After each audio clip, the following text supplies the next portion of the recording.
4 নম্বর অঙ্কে বলেছে এবি ও সিডি দুটি সমান্তরাল যার প্রত্যেকটির দৈর্ঘ্য 16 সেমি, বৃত্তের ব্যাসার্ধ 10 সেমি। তাহলে জ্যা দুটোর দূরত্ব কত? সব থেকে প্রথমে আমাকে আঁকতে হবে দুটো সমান্তরাল জ্যা।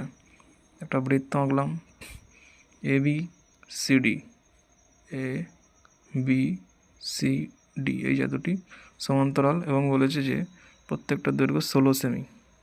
16 সেমি মানে এটাও 16, এটাও 16।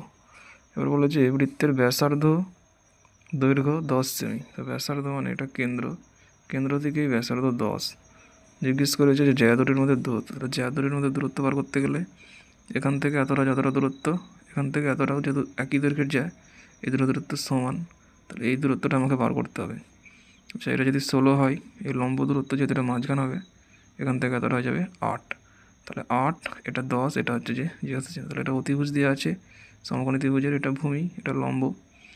তাহলে এখান থেকে আমরা পেয়ে যাচ্ছি লম্ব বার করতে গেলে 10 স্কোয়ার মানে লম্ব তার স্কোয়ার সমান আমাদের হয়ে 10 স্কোয়ার মাইনাস 8 স্কোয়ার, 100 মাইনাস 64, 36 মানে 6 স্কোয়ার। তার মানে এই লম্বের দৈর্ঘ্যটা হয়ে গেল 6 এবং এই বরাবর 6, তাহলে 6 আর 6 যোগ করলে আমাদের হচ্ছে 12। তাহলে উত্তর হয়ে গেল 12 সেমি। তাহলে উত্তর এ 12 সেমি।